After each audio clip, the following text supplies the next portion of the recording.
Assalamualaikum warahmatullahi wabarakatuh. Bismillah, walhamdulillah, wassalatu wassalamu ala rasulillah wa ala alihi wa sahbihi wa mawala. Ahiba'il kiram, para pemirsa Rasil dimanapun anda berada, alhamdulillah, dengan izin Allah subhanahu wa ta'ala, pada kesempatan hari ini kita berjumpa.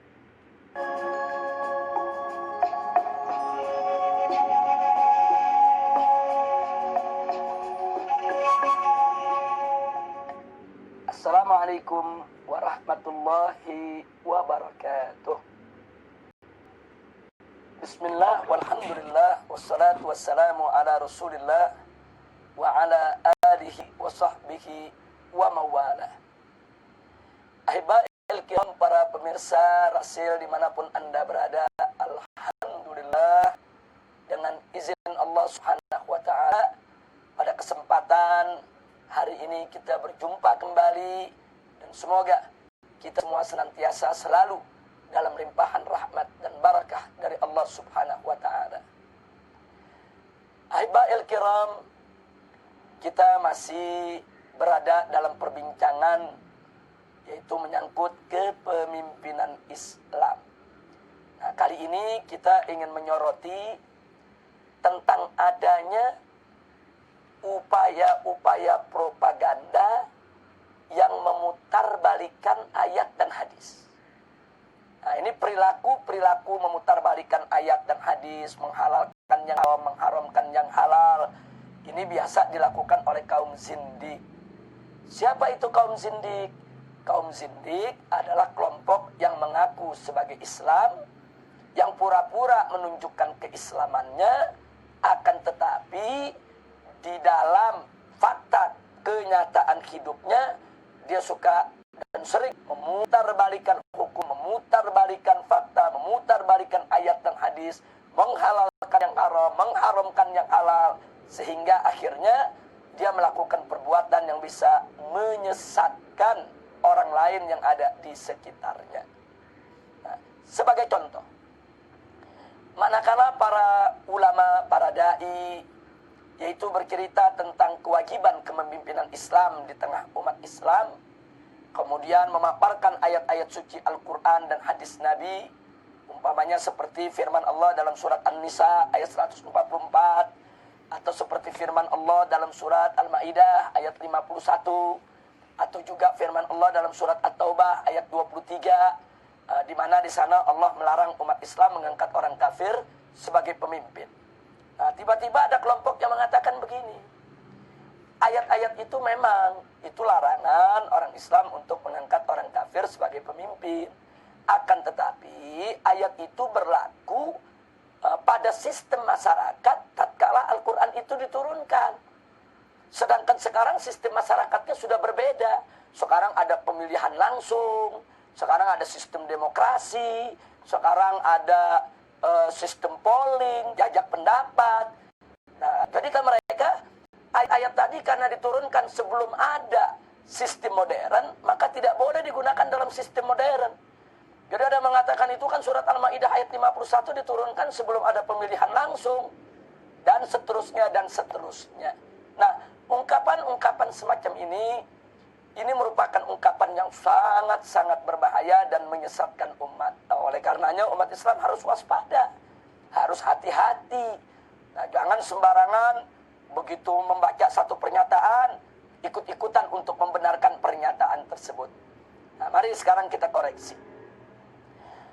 Pola fikir kaum zindik yang mengatakan ayat-ayat Al-Quran yang melarang mengangkat orang kafir sebagai pemimpin bagi umat Islam itu adalah ayat yang sudah kadaluarsa, ayat yang sudah tidak relevan untuk zaman ini, karena ayat tadi diturunkan sebelum ada pemilihan langsung, sehingga tidak boleh diperlakukan pada sistem pemilihan langsung. Saudara, pernyataan ini tidak benar, karena ayat tadi tidak bicara soal sistem pemilihan langsung atau tidak langsung. Ayat-ayat tersebut tidak bicara soal polling atau bukan polling. Ayat tersebut bicara kepemimpinan.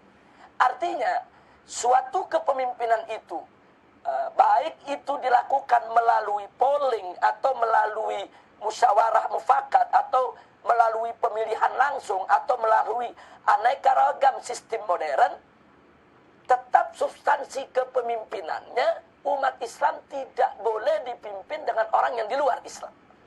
Jadi ayat ini membicarakan soal kepemimpinannya, kepada soal prinsip kepemimpinan itu sendiri, bukan kepada mekanisme tata cara bagaimana kepemimpinan itu terwujud. Nah, jadi tidak peduli apakah kepemimpinan itu terwujud melalui polling atau melalui pemilihan langsung atau tidak langsung, atau melalui sistem pemilihan konvensional, melalui dewan, melalui perwakilan. Itu tidak ada persoalan. Yang penting kita bicara kepemimpinannya, bahwa kepemimpinan Islam harus dipegang oleh umat Islam. Nah, itu jawaban kita yang pertama untuk mengoreksi agar kita tidak tertipu dengan ungkapan-ungkapan zindik semacam itu. Nah, yang kedua, andai kata pikir semacam itu didengarkan dan diterima oleh kalangan abangan di tengah-tengah kita, ini sangat berbahaya sekali. Loh, kenapa berbahaya sekali? Jangan-jangan nanti mereka juga akan mengatakan itu ayat melarang zina itu dulu diturunkan sebelum ada lokalisasi. Nah, kalau sekarang kan sistemnya lokalisasi pelacuran, berarti ayat tersebut tidak berlaku dong untuk lokalisasi. Nanti kalau kita bicara tentang ayat judi umpamanya, itu ayat judian, itu dulu diturunkan itu sebelum ada rolet. Nah, kalau sekarang kan sistem judinya kan modern, ada judi online, ada judi internet, ada judi sistem rolet, ada kasino. Nah, berarti ayat judi tadi tidak berlaku dong. Karena ini kan perjudian sistem modern. Nanti kalau ada ayat suci Al-Quranul Karim, yaitu yang melarang daripada minuman keras, nanti mereka katakan, itu kan ayat itu turun sebelum ada industri modern minuman keras. Jadi kalau ada industri modern minuman keras sekarang ini, ayat tersebut tidak berlaku lagi. Nastaghfirullahaladzim wa natubu ilaih. Ahiba'il kiram, tidak peduli sistem pelacurannya, tidak peduli tipe model pelacurannya, apakah pelacuran itu online, apakah langsung, apakah short time, apakah long time, apakah itu ada booking, yaitu lewat internet, lewat telepon dan lain sebagainya. Itu cuma soal cara, tapi soal inti perzinahannya ya haram. Karena Allah Subhanahu wa ta'ala sudah mengharamkan perbuatan zina tersebut. Begitu juga khamr, saudara. Khamr itu sudah diharamkan oleh Allah Subhanahu wa ta'ala. Tidak peduli apakah khamr itu dulu merupakan produksi rumah tangga, sekarang produksi industri modern, apakah dulu itu dibuatnya dengan cara yang tradisional, sedangkan sekarang dibuatnya dengan cara modern. Tidak peduli dengan cara, dan tidak peduli juga dengan nama. Pokoknya apapun yang memabukkan, yang menghilangkan akal, yang menghilangkan kesadaran, itu disebut khamr. Nabi mengatakan kullu muskirin khamrun. Dan kalau sudah disebut khamr, kata Nabi, wa kullu khamrin haramun. Dan setiap khamr itu hukumnya adalah haram, apapun namanya dan apapun bentuknya.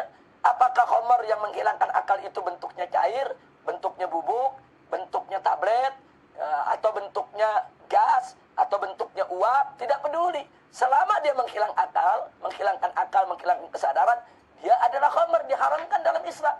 Dan tidak peduli dengan nama. Apakah namanya bir, apakah namanya vodka, whisky, apakah namanya narkoba, drugs, rohypnol, magadon, apa saja itu dia punya nama. Atau kalau istilah anak-anak muda kita sekarang ada disebut pel BK, pel anjing, dan lain sebagainya. Pokoknya kalau sudah menghilangkan akal, menghilangkan kesadaran, dia khamr, dan dia diharamkan. Nah, jadi jangan berkilah lah, ingin menolak ayat-ayat Al-Quran dengan mengatakan, ini kan ayat kepemimpinan dulu turunnya sebelum ada sistem pemilihan langsung, jadi ini sudah tidak relevan. Ini ayat minuman keras dulu turunnya sebelum ada industri minuman keras, jadi sudah tidak relevan. Ini ayat judi dulu diturunkan, itu kan di zaman yang belum ada kasino, belum ada rolet, jadi sudah tidak relevan. Nah, ini pola pikir kaum zindik yang sangat-sangat berbahaya. Nah, karena itu kita ingatkan kepada segenap umat Islam, jangan tertipu dengan pemikiran-pemikiran kaum zindik sedemikian rupa. Karena itu Di sini ingin saya memberikan nasihat.